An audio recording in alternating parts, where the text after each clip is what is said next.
Good evening, everybody, and welcome to Mike's Bar and Grill in Berea. This is the BW Athletics Roadshow on BWYellowJackets.com. Happy Monday night. I'm Brendan Gulick, and frankly, it has been a long time since we've been last with you. We have not had a show over the month of March for a number of different reasons, but we're certainly ready to get you caught up on everything that we can with Yellow Jacket Athletics this spring. I think things are going largely really well for the Jackets, and they're certainly excited for getting started here with the heart of spring competition. Many of the teams are really about to dive into conference play, and several have gotten off to a really nice start outside the league. So I think the overwhelming feeling is that the Jackets are pretty pleased with where they're at right now through the spring, and looking forward to getting started with OAC competition. We've got several really good guests lined up for you. I think it'll be a fun show. We're going to talk to Tony Tatro of the men's lacrosse program, obviously the head coach, who last year was fantastic in his first season as the head coach of the program. Not only did he lead the team to a regular season championship, but also a tournament championship appearance, and he won OAC Coach of the Year, which was awfully cool for Coach Tatro. So looking forward to a State of the Program update with Coach just a couple days now before one of their biggest games of the season coming up at home on Wednesday. We will open the show with Marisa Hall of our softball program, a pitcher from the East Canton area. She's very good and has had a nice start to her season. 8 appearances so far for Marisa, so we'll visit with her here in just a little bit. We've also got a fun conversation, I think, coming with Brie Martineau from our women's lacrosse program. Of course, if you've followed Yellow Jacket Athletics for any length of time, you certainly know that Brie has been very good as a player at BW. She graduated a couple years ago, coached locally at Padua Franciscan High School, and is now an assistant on the coaching staff. So we're going to get a great update from Brie on her experience after she left campus and now what it's like to be a former student athlete coaching back here in Berea. So we'll look forward to those conversations coming up. But before we get there, I want to get you caught up on what's going on over the last week or so with Yellow Jacket Athletics. And as always, we'll end the show. We'll kind of tell you what to look forward to in the week to come. So, since today is Monday the 27th, why don't we start on Sunday the 19th. We'll start from there. The women's golf team took 5th out of 6 teams down at Marietta Country Club in the Pioneer Classic. That was on Sunday afternoon, the 19th. Men's tennis and baseball both competed that day. Men's tennis team had a really good performance. They beat Albion 7-2, so they got a big non-conference win there. And the Yellow Jacket baseball team, with a game they always have circled on their schedule early in the year. They played the Case Western Reserve Spartans, who certainly are known for having a steady program. And last year's regional champs, the Yellow Jacket baseball team, beat up on Case 15-6 in that game, and they did it as the number 4 ranked team in the country. I think the Jackets have certainly shown they are an offensive team to really be reckoned with. Of those 15 runs, 14 of them came in the 6th, 7th, and 8th innings. So it took them a little while to get going, but they erupted that day. Alexis Castillo went 4 for 5 with 4 RBIs. Ryan Guggenheim drove in 5, and the Yellow Jackets looked really good. Both of those guys hit home runs in that contest for the Jackets. 1 week ago today, on Monday the 20th, the women's lacrosse team had a home game outside of conference play, and they beat Calvin, the Knights, from the Michigan Intercollegiate Athletic Association. Beat them 11-9.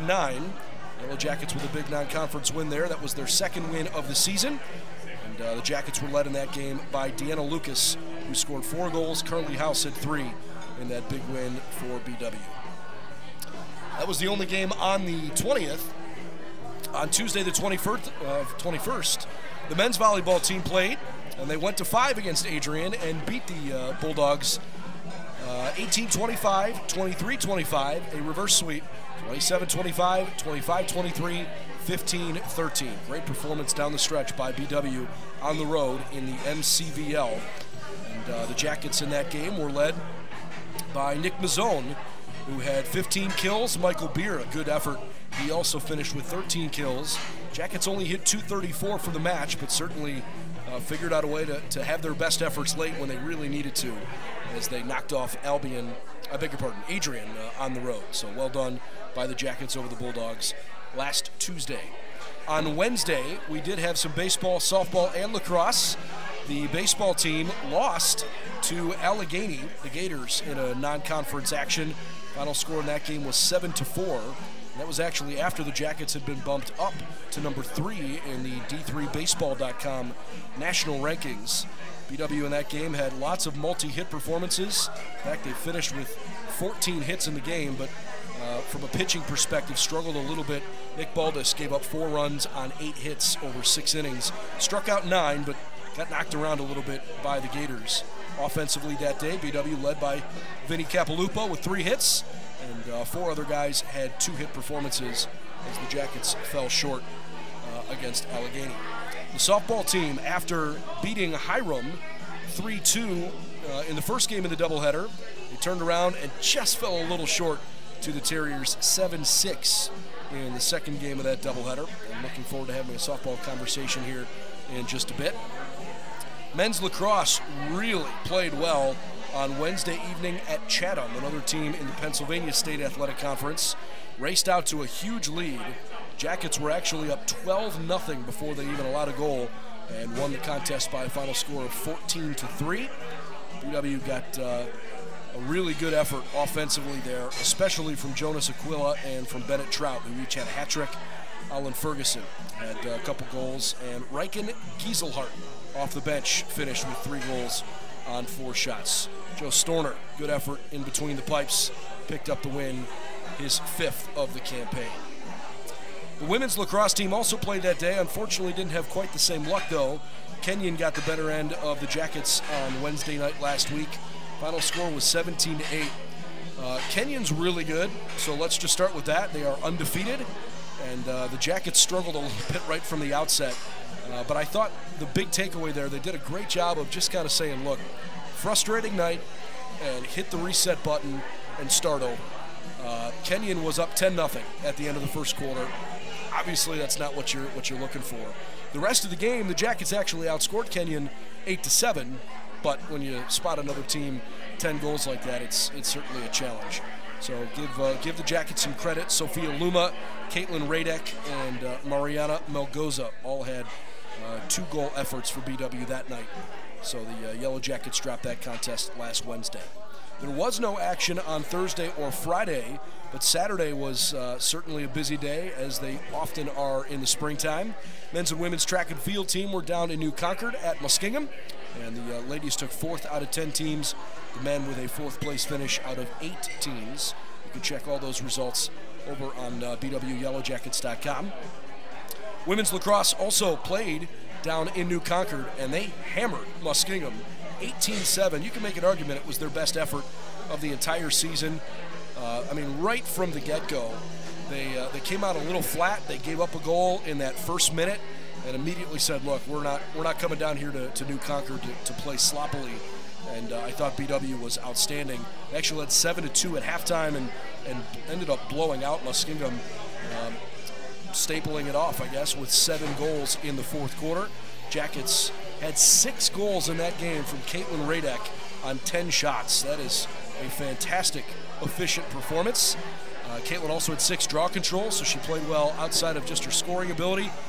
Hat tricks from Lexi Conway and Deanna Lucas certainly helped. Sophia Luma had 4 goals that afternoon. So great win for BW's women's lacrosse team last Saturday.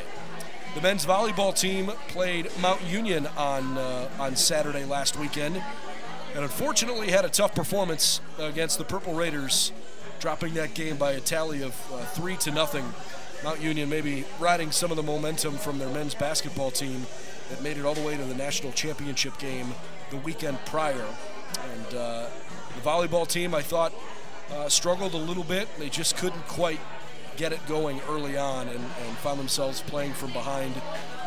Good effort in the 3rd set, and ultimately it actually went to several extra points, but the Jackets lost that game 25-21, 25-14, 29-27. BW led that evening by Michael Beard with 9, and Michael Devlin had 8 kills for the Jackets. Moving along to men's lacrosse from last Saturday, BW, a good performance. They beat Muskingum 15-6. Part of this impressive run the Jackets are on after dropping the first 2. They've now won 7 matches in a row, the last of which was this past Saturday against the Muskies.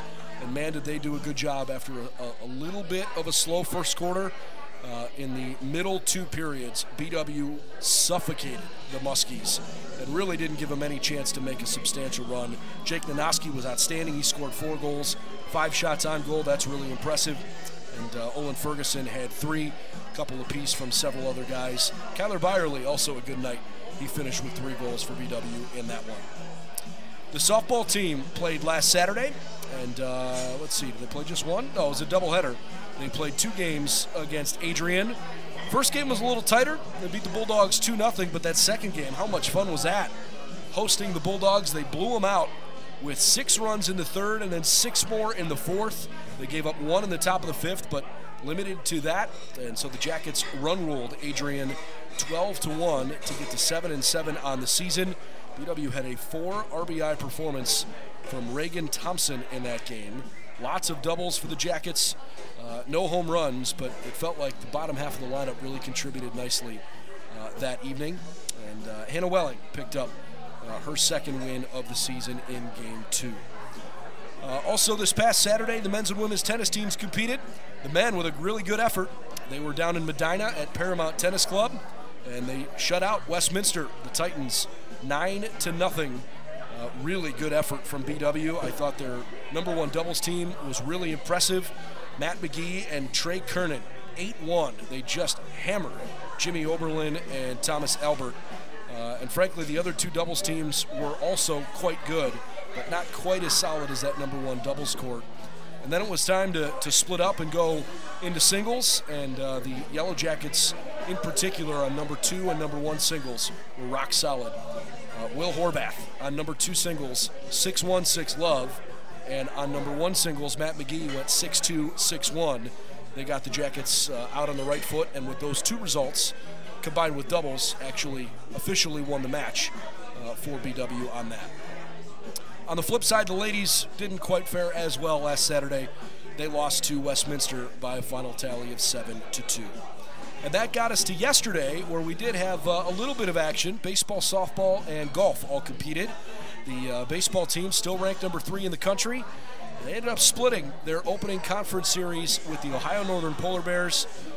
Ohio Northern got them 9-6 in Game 1 before BW turned around and beat up on ONU in Game 2, 11-6. The softball team also had a doubleheader, and they split yesterday, beating Worcester in the second game 6-3 after losing to Worcester in Game 1, 3-2. And the men's golf team took 5th out of 12 teams that played in the OAC Spring Preview down at River Greens in West Lafayette. Let's see who played well on the Yellow Jackets for the men's side. Their top performer was Logan Bratch. Shot a really good round, 73. Henry Newman finished with 76. And Alex Baker shot 79. Ryan Green, Christian Miller, 81 and 86 to round out the Yellow Jackets scoring. So that's the latest in all the Yellow Jackets athletics. The women's golf team is scheduled to be competing today down in Zanesville. Unfortunately, we don't have any results to share with you from that. In fact, they probably just finished, but the turnaround time and the results sometimes takes a little bit for golf. So I promise you, as soon as we have something, we'll put that over on bwyellowjackets.com for you. All right, now that you're all caught up, let's visit with some folks here, right? First, we want to bring in Marisa Hall, a young lady from BW who's been a great pitcher in her sophomore season out of East Canton. So let's bring Marisa Hall to the program.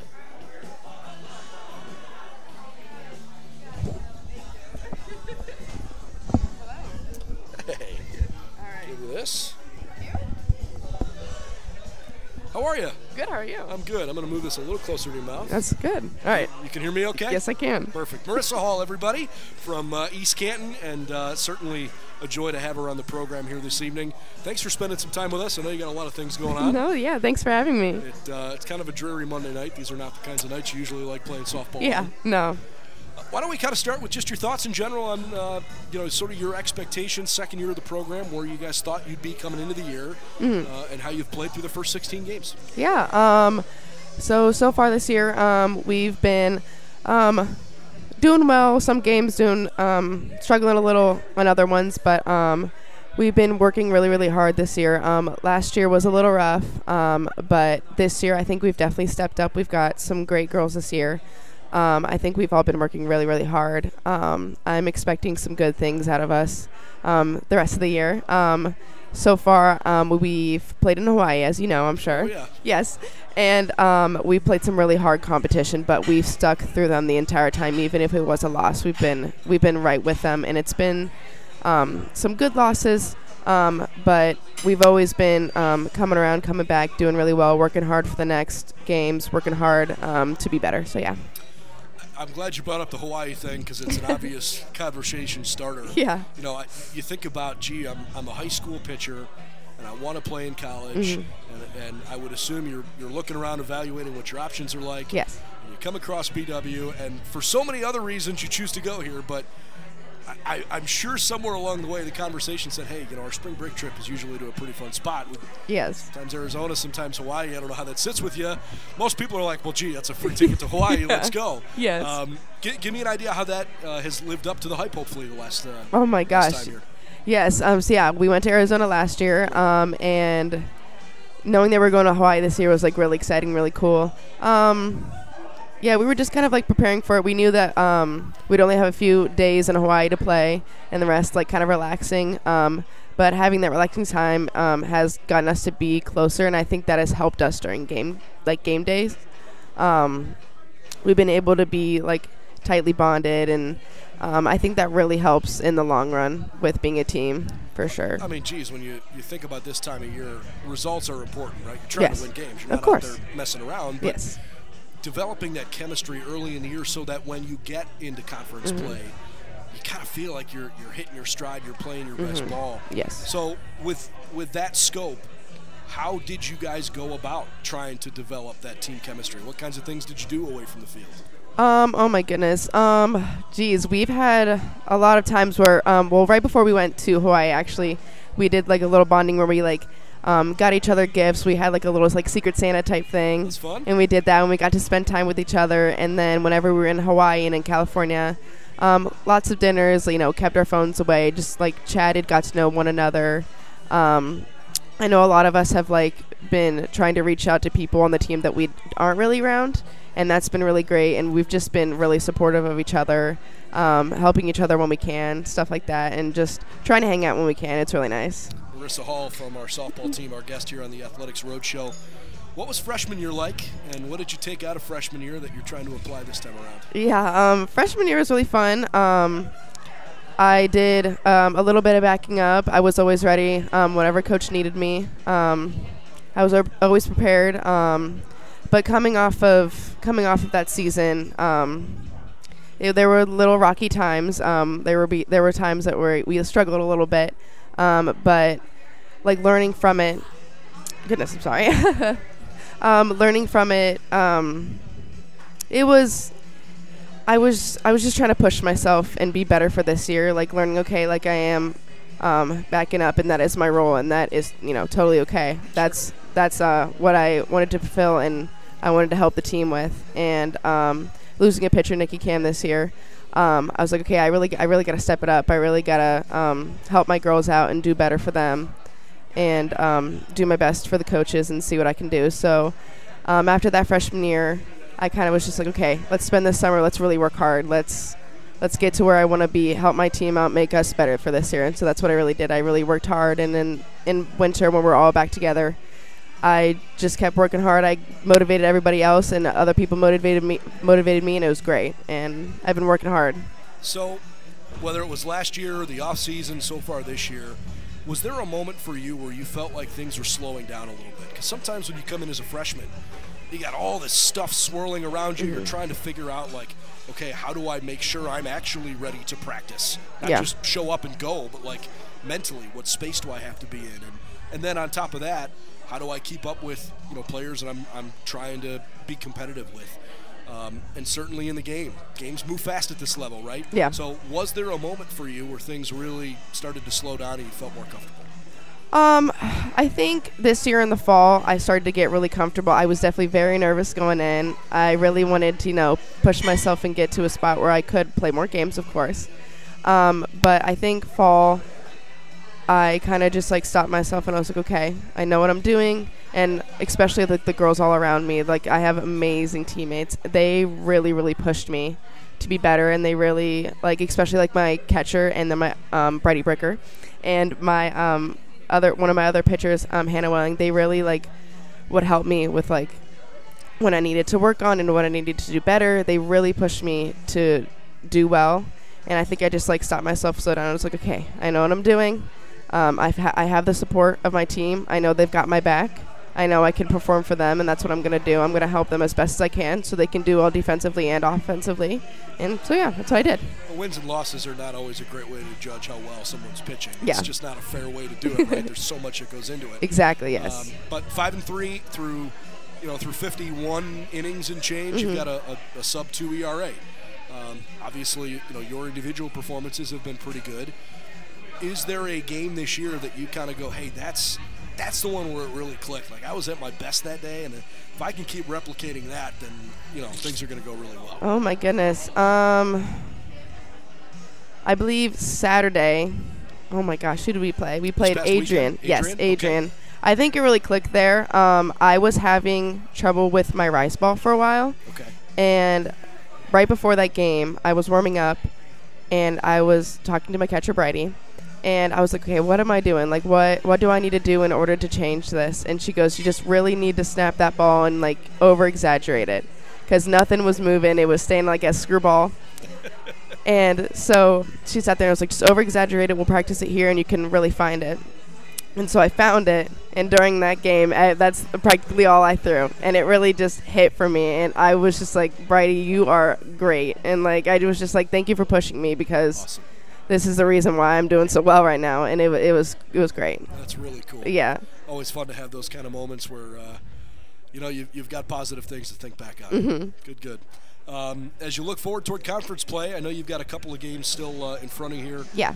If the weather cooperates tomorrow, Shawnee State would be in town.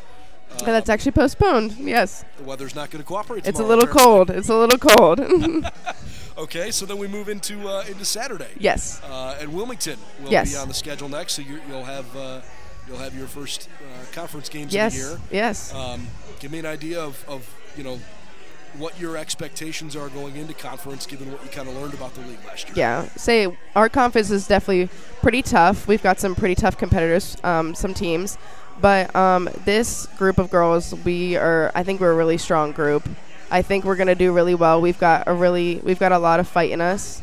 I think we're going to do really well, and I think we're going to prove to some people that we can be really good. I think some people are underestimating us, but I think we can do really well. We're just a great group of girls. Everybody works so hard, and we fight to the end every single time, and I think some people are going to be surprised. I think it's going to go really well. I mean, it seems like that even going back to Saturday in that game against Adrian. I mean, to have big crooked numbers like you did in the third and fourth, put up a couple of 6-run frames, and then close it out. Those are certainly impressive. Looking at the schedule, just so that folks at home know, the Yellow Jackets in conference are scheduled to play Wilmington at home. They will play the Mount Union Purple Raiders at home on Wednesday, April 12th. Jackets have Otterbein on Saturday the 22nd, Capital on Saturday the 29th, all at home. The other OAC games are set for the road. Let's go back a second now and maybe learn a little more about you pre this season. Okay. You're a Northeast Ohio native, right? Yes. So BW's not that far away from home. No, yeah. But give me an idea how BW got on your radar, the relationship that you developed with Coach Spencer and his staff, and what ultimately led you here. Oh, my goodness. Okay. So I met Coach during the summer, I think, my junior year, I believe. And I was emailing him, and I was like, hey, I'm really interested in your program, and you've got my major, you've got what I want to do, you're close to Cleveland, because I want to work at a zoo. So we will touch on that. Yeah, it's kind of perfect for me, and he was talking to me, and he's like, send me your schedules, I'll come see you, and he's seen me multiple times playing, and I've talked to him after, and he's like, you look good, I'm interested in you, and he's like, just keep working hard, and that's what I did. And came down to him and a couple other schools, and he let me visit one day, and I met some of the girls at the time that were there. Some are still here, and they made it a great visit. They were awesome. They took me to ice cream, all this stuff. It was great. Ice cream's a pretty good recruiting part. Yeah, and Coach Spencer is just wonderful. He's a great guy. You don't have to say that just because he said that. I can't hear you. Trust me, it is so true. He's awesome. So are the other coaches. They're amazing coaches. They help us no matter what we need. They push us to be the best we can be. And Coach was really great in the recruiting process. He stayed in touch with me, always asked if I needed anything. And when I was ready to commit, I just give him a call, and that's what I did. So, yeah. That's awesome. I don't want to go any further without talking about the zoo. That is so unique. It's yes. so cool. I've never met someone that wants to professionally work at the zoo. Yes. I love the zoo. I know lots of people that do. What's the idea? What's the goal? What do you want to do? So I am majoring in biology. Okay. I want to be a zoologist. I want to, take care of those animals. I grew up on a farm. I grew up with over 20 plus animals in my house. Oh, wow. Outside of my house, and Holy that's still, cow. Yeah, that's because of my mother. So, but yeah, so I want to work in a zoo. I really want to work with bigger animals, specifically giraffes. So, yeah. That is so cool. Yeah. So, internships, opportunities. Yes. Like, how do you? Before you start, how do you? Yes. I mean, look, and if you're on a farm at home, you've got experience with it. But yes. How do you start that process? Say right now, I'm working at a vet clinic. I'm a assistant, so I help out with blood draws and whatnot. But I'm hoping to contact the Cleveland Zoo soon and see if I can get an internship there and see if they'll let me come in and help out. That is so cool. Yeah. That is so cool. Is it something specific about the Cleveland Zoo, or are you open to looking elsewhere? I'm open to looking elsewhere, but Cleveland's pretty close to where I am right now, so it kind of like works out. So that's the hope right now. Home is home. Yes. We need good people in Cleveland. Yep. Give me an idea of what you're learning here in your first, now year and a half, since we're halfway through the season-ish, that you hope, what you're learning from your upperclassmen, that you hope to carry forward, because this time next year we're going to be halfway through your junior year. Yeah. That's a different kind of animal. Yeah, that's crazy. Oh, my gosh. Say the upperclassmen we have, they're really great. They are every single one of them are really good. They're great leaders. I'm just kind of I'm learning from them just to stay positive, stay up, push your other teammates, make sure that they're up. If you make a mistake, keep going. Mistakes are going to happen. That's the game, They all have a really resilient mindset. They work really hard, and I'm hoping to kind of take that and keep that with me the next 2 years and help the younger girls with that. So yeah. I'm not sure if Mom and Dad, Jason and Brenda, are watching at home or not, but I'm sure if they're not watching live, they'll see after the fact. Yes. I can imagine how proud they are of you. Thank you. Give me an idea of the impact that they've made on your growth as a softball player. How they have, all the travel, all the tournaments, all the sacrifices that they've made to help you push this part of your life. I'm so thankful for them. They are amazing parents, and they've always been by my side since day one, of course. My dad has been my coach since I've been very little, so I've kind of been blessed to have him around. But since he was my coach, he's pushed me even harder than anybody else, which was hard at times and was a little annoying at times. But in the end, I'm very thankful for that. If I've ever been down on myself, they've both been you can do this. You're Marisa. You can push through. You can be resilient. You can be great. And they've always just taken that extra time to really, really push me, as I said. And they've just been great parents. They've always been by my side. They've been hard at me at times, but I'm thankful for it, because at the end, that's what I need. And they're just awesome. They're really awesome. That's amazing. Yes. I think one of the things, and we'll kind of wrap with this because this might sound like a silly question, but no problem. In so many of the conversations that we have with lots of your colleagues, your classmates, I don't think we spotlight athletic training enough. Yeah. And for folks that are casual fans, I genuinely don't think they appreciate enough the time and attention that athletic trainers put into their craft to help you guys stay not just healthy when you're injured, but to get to a point where, during the course of a year, you know how to peak and you know how to hold at a certain point. Do you have anything you'd like to say about the athletic training staff and the way Oh they've my worked God. with you guys this year? Well, they are incredible. They work so hard every single day, and I am so thankful for them. Our trainer, Cindy Zilko, she is just the best. Yeah, she's all right. I love Cindy. Yeah, she is the greatest. She's always there, like, no matter what time it is. Like, I've definitely texted her late at night and be like, hey, just want to let you know, like, I am hurting a little bit. I might be in tomorrow, or I'm okay. And she'd be like, great, that's fine. Like, I'll make time for you.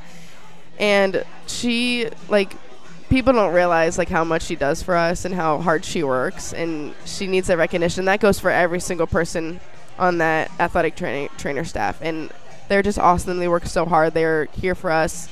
They want to see us perform and do so well. And, like, Cindy is just great. Like, we love her on the team. Well, we awesome. love her there. I love her so much. That's great. Well, Marisa, it's been so much fun to get a chance to chat with you a little bit, learn about your past, and it's been fun to watch you this year. We're excited to watch you. Thank you so much. I appreciate it. Thanks for spending some time and Thank have you. some fun as conference gets started. Thank you. All right, Marisa Hall Thank you. from our Yellow Jacket softball team. Thank you so much. Yeah, thank you very much. Have a good one. You too. What a nice young lady. What a fun conversation. Certainly appreciate her stopping by.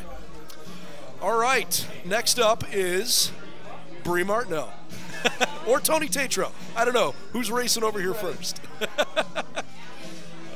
Looks like Brie's on her way, so we'll have a women's lacrosse conversation on the Yellow Jacket Roadshow.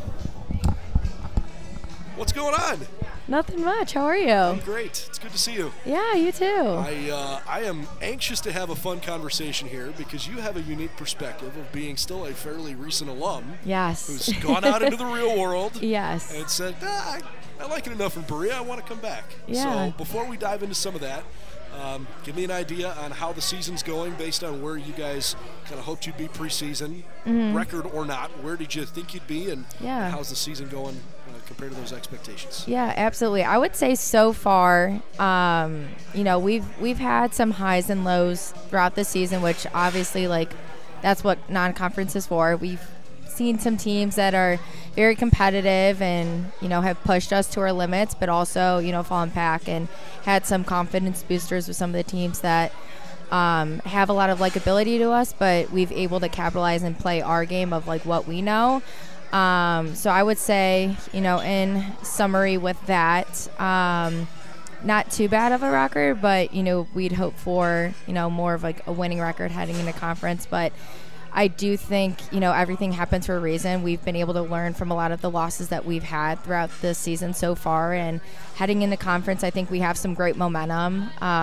We've had some injuries in our earlier part of the season, but we're starting to get those bodies back. And, the girls are just ready to go and see where things go for the rest of conference play. I'll tell you, the last couple of weeks, you've won 2 of your last 3.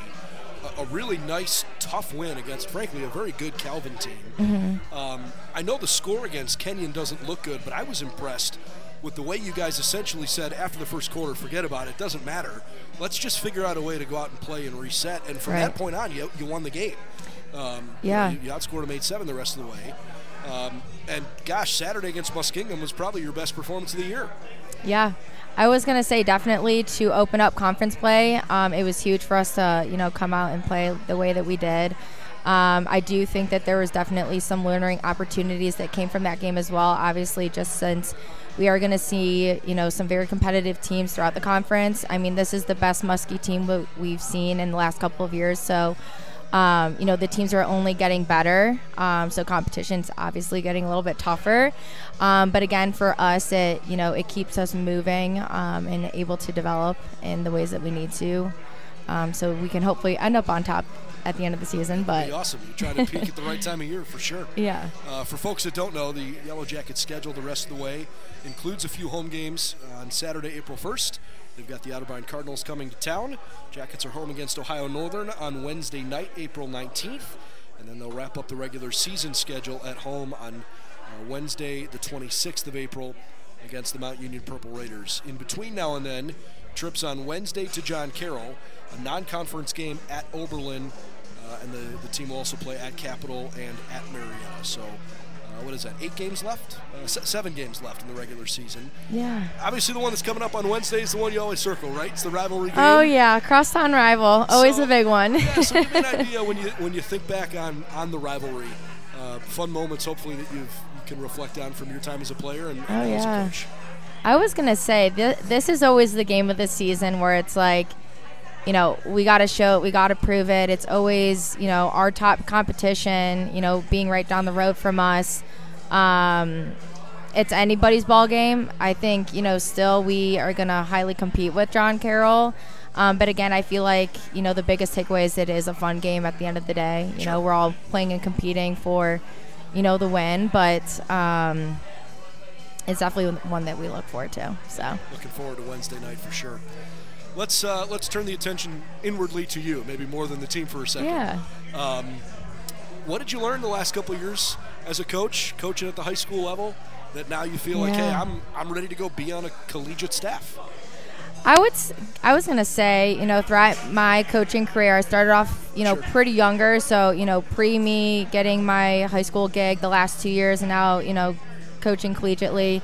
As soon as I graduated high school, I was like, I want to get into coaching. I've always been a part of lacrosse being the ever-growing game, especially Northeast Ohio, where it wasn't super popular when I first started. So I was a lot of firsts. So to be able to, you know, grow my coaching resume, it's always something that's been in my back pocket.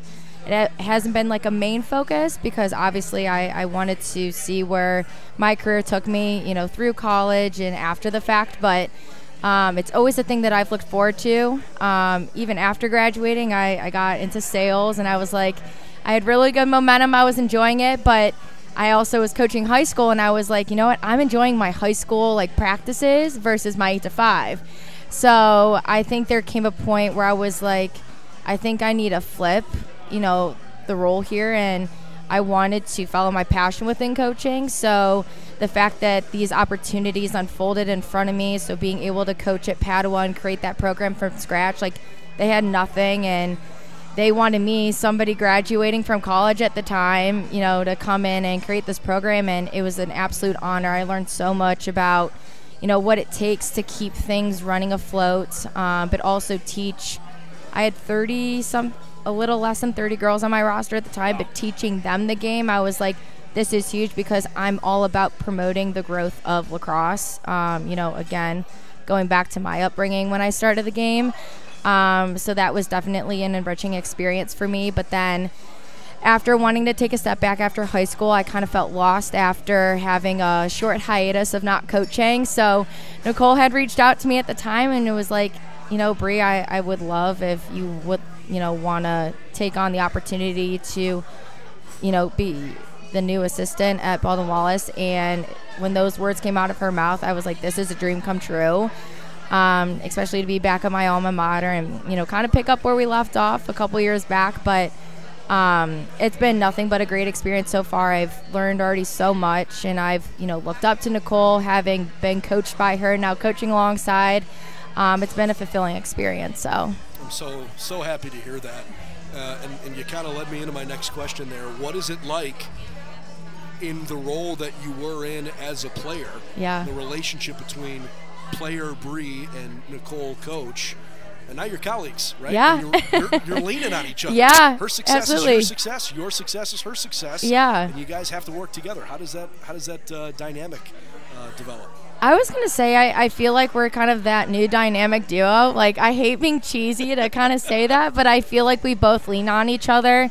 Again, I think a lot of my coaching philosophy is stemmed from what she's taught me as a player. And again, you know, coaching other teams, you know, whether at the high school level or even for some of my club athletes, I've used a lot of those same things that she's taught me to them. But now being back in that role where we're working side by side and, you know, putting our heads together to, you know, find the best, you know, strategy, I think we've really been able to bounce some great ideas off of each other and even expand upon, you know, that base layer that, you know, she's had for the program so far. And we're only trying to, you know, get ourselves farther and farther, you know, day by day, practice by practice, game by game, and year by year. So I think there are a lot of young people that like being coached by younger coaches because there's a relatability there. Right. You're not that far removed from your playing days. Right. But there is a huge difference in being a young coach of high school kids and a young coach of college kids. Right. You know, when you're at Padua, you're working with kids who are looking up to you in a way that you literally just left where some of them may want to very soon be. Right. Now you're coaching kids. I have to think there's at least a little bit of a crossover. Now you're coaching some girls that you were teammates with. Yeah. That's got to be a really unique dynamic. How have you been able to try to separate a little bit the hey, we're friends. I'm not gonna deny the fact we're friends, we're teammates, but now I'm in a different role and we have to treat this a little differently. Yeah. I was going to say, and I feel like I had to jump into that role rather quickly, especially like at the high school level and now collegiately, especially having, past teammates on the current team. I think there's a fine line, and you kind of have to just set that boundary with them. There's a time and a place to, be a friend, but there's also time and place to be a coach. And that coaching figure is more so taking precedent than the friend figure. At the end of the day, I appreciate the girls that look up to me, but I can't always be their best friend because we're trying to get things across for the betterment of the team and the program. So sometimes you have to have those tough conversations and have that accountability piece in play and, those standards set. But I think that, with that all being said, you're only thinking about what you want to get out of, I guess, the long-term goal, and that's for the success. It's not the short-term of like, hey, you're not there to be the friend. Did you have to actually physically have a conversation around that, or do they also kind of understand like, no, look, it's different now? I think there's a mutual understanding of like, hey, kind of have to switch gears here. Can't really cross that same path as we did, a couple years back. So I think they're in complete understanding of that. So it definitely has helped, made that transition a little bit easier. What's life like now that you have to go out and recruit? Recruiting. I've thoroughly enjoyed it. I was actually in a recruiting role, pre getting into collegiate coaching here.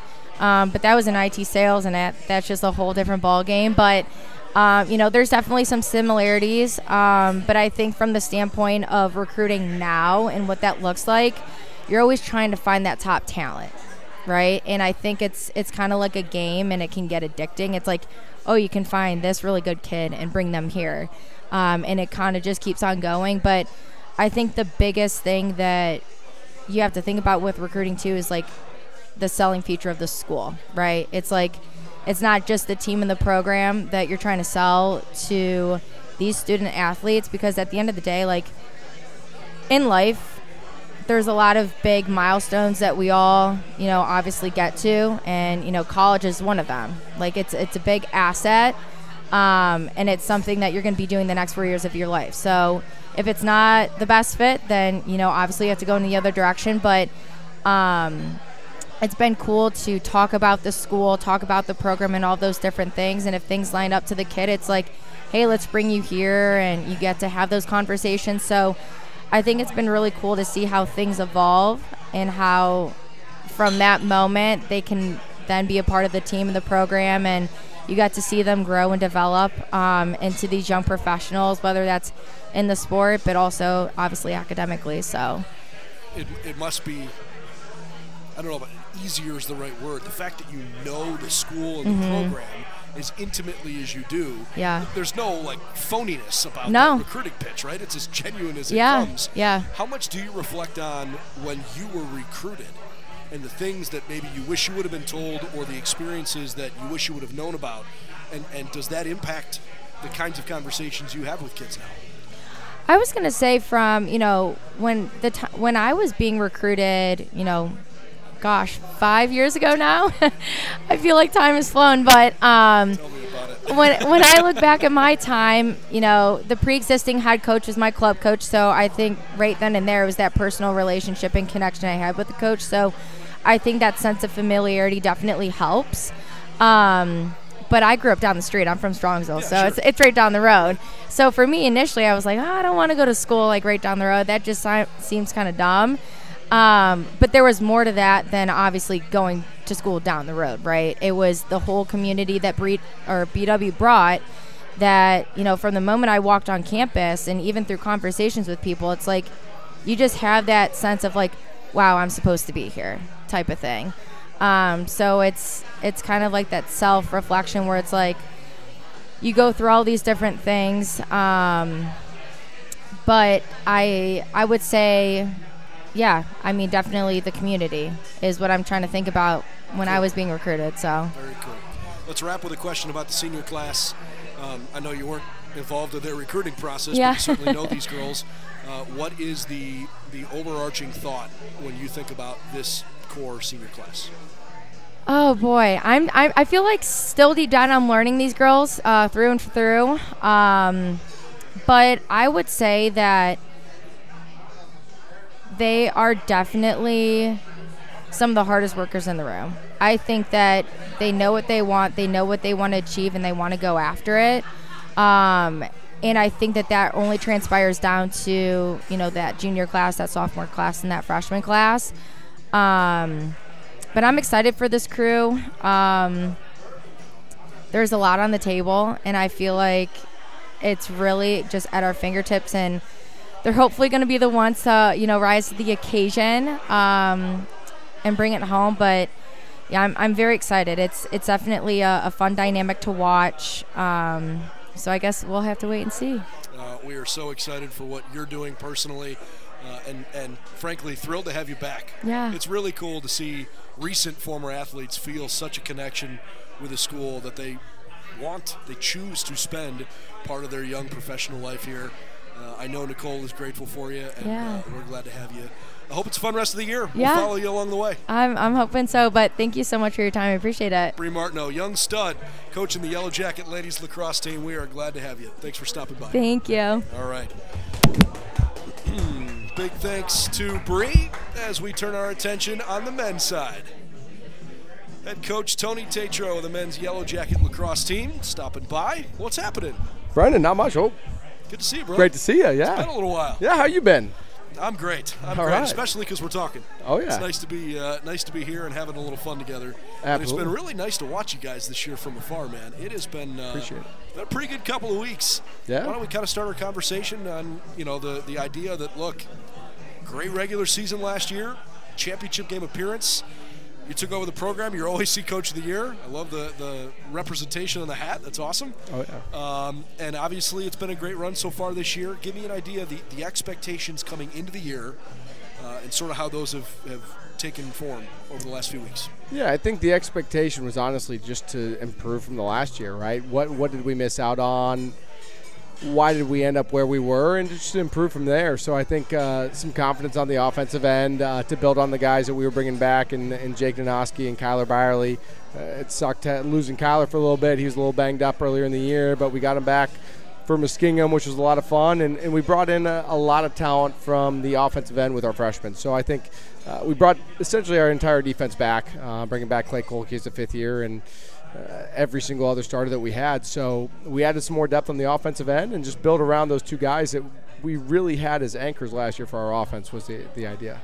I'm glad you mentioned the defense first like that, because I think that's probably been the part of the team I've most enjoyed paying attention to. It feels like defensively, especially these last couple of weeks, really solid in general. I mean, you have a few breakdowns here and there, that's part of the game, but overall, really, really good. What is it about this defense that you feel like, man, I don't even have to think about that end of the field. I just know that they're going to do their job well.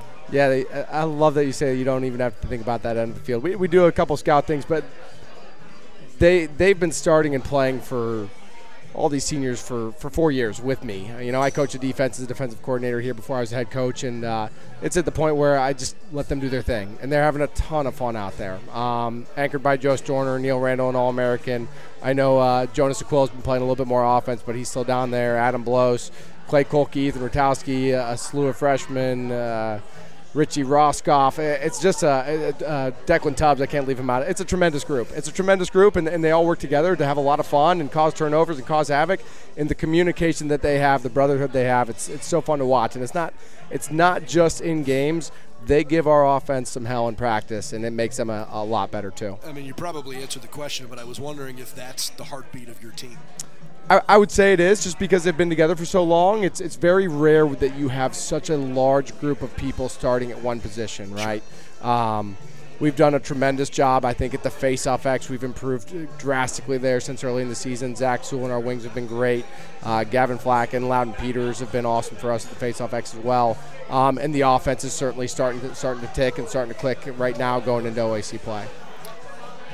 You are you're the latest of what seems like a slew of coaches at BW that are picking up OAC Coach of the Year recognition.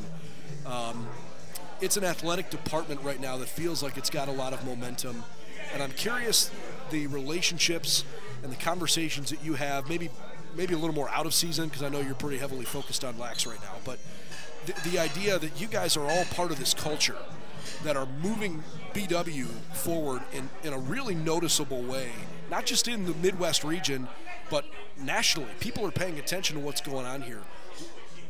I don't even know how to say it. Like, what's in the sauce with you guys as coaches that you are all achieving at such a really impressive level?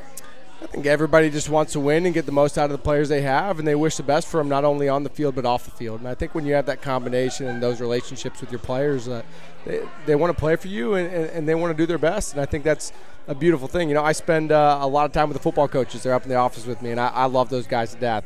You know, Coach Hilbert, I know there's a couple people interchanging, and it sucks to lose the guys that you enjoy spending time with, but they're a fantastic group. Love hanging out with them.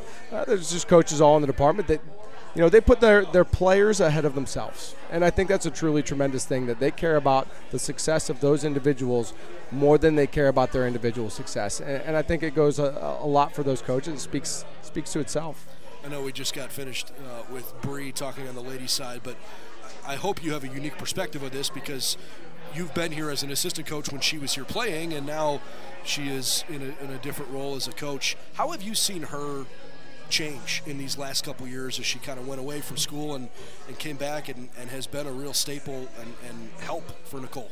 Yeah, I think, you know, I've been here for a while, and I've seen a lot of assistant coaches come and go through the women's lacrosse program, a lot of really good ones. But Brie, she loves BW. She loves BW, and I think she's matured a ton. I think she's going to do a ton for our women's lacrosse program. I think she's very down to earth. She really cares about the girls, and she cares about getting the most out of them, and I think she's done a great job in recruiting so far. You know, I think she just really cares about the team and the future of this program, and that's a really important thing.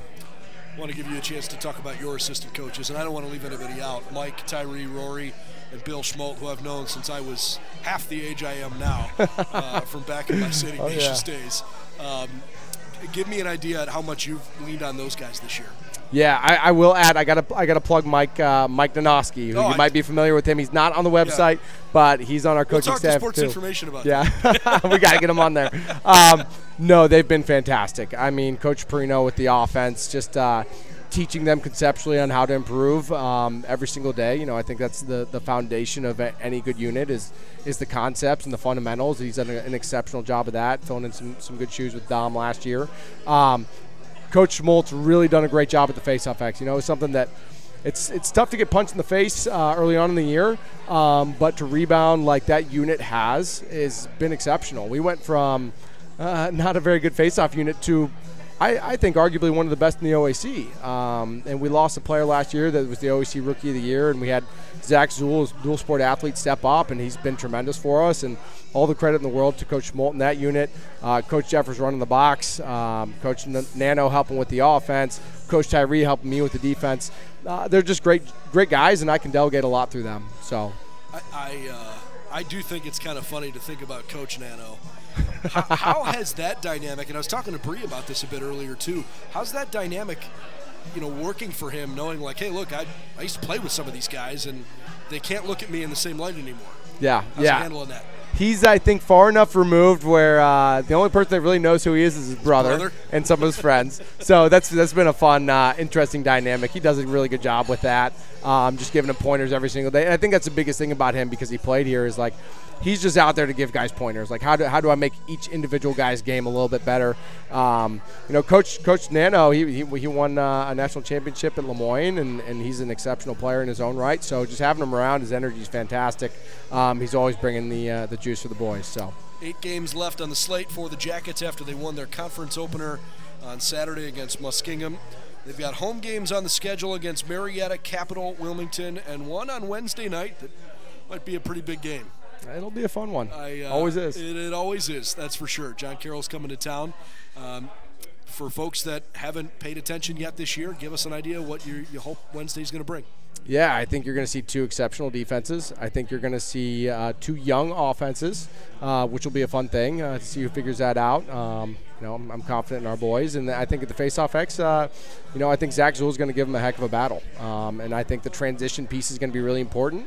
But I'm really excited to see which offense emerges versus the 2 defenses, right? So it's going to be fun. Oh, yeah. It's going to be physical and fast, I'm sure. Absolutely. It always is.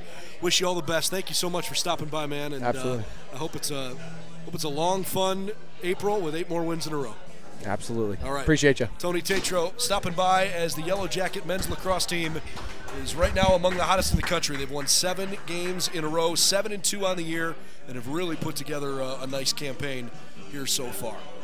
All right, we're going to wrap up our show just by telling you what to expect here in the week to come. Beginning tomorrow, softball with a doubleheader. Unfortunately, that was postponed. We mentioned that earlier. Shawnee State will not play the Yellow Jackets tomorrow, but the Yellow Jacket baseball team will play on the road at 3 o'clock at Grove City. On Wednesday, in addition to the lacrosse games against John Carroll, the men's tennis team will host Ohio Northern, and that'll start at 3:30 on Wednesday afternoon. Women's tennis has a match scheduled for Thursday at 4 o'clock. They're across town over at Ursuline. On Friday, track and field will all get underway at 4 o'clock over in Oberlin. And then when the calendar flips to April on Saturday, track and field continue their competition at Oberlin. Men's and women's lacrosse both have Otterbein. The men will be on the road. Women here at home for Senior Day. Baseball with a doubleheader against the Wilmington Quakers at 1 and 3:30. Softball, the same thing with Wilmington coming to BW this weekend. Men's volleyball will be on the road at Fontbonne in Missouri. Men's and women's tennis will play Marietta. The men are hosting this weekend. The women are on the road. And then on Sunday the 2nd, golf team will get underway. The BW Spring Invitational on the men's side is at Pine Hills Golf Club in Hinckley, and the women's golf team will be at the OAC Spring Preview down in West Lafayette. Softball has a game against Olivet at 1 o'clock. Second game of the doubleheader at 3:30. Men's volleyball on Sunday will play at Wabash. That's a 2 o'clock contest. Women's tennis will play Muskingum on the road starting Sunday morning at 9:30.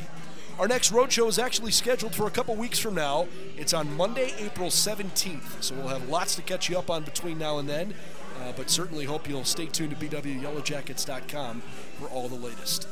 I'm Brendan Gulick. Thanks for hanging out tonight. Please come out and support Mike's Bar and Grill in downtown Berea. This is an awesome spot. They've been so good to us at BW. We would certainly appreciate it if you return the love when you come in town and support Mike's Bar and Grill. Okay, thanks for hanging out. We'll see you again next time. BWYellowJackets.com.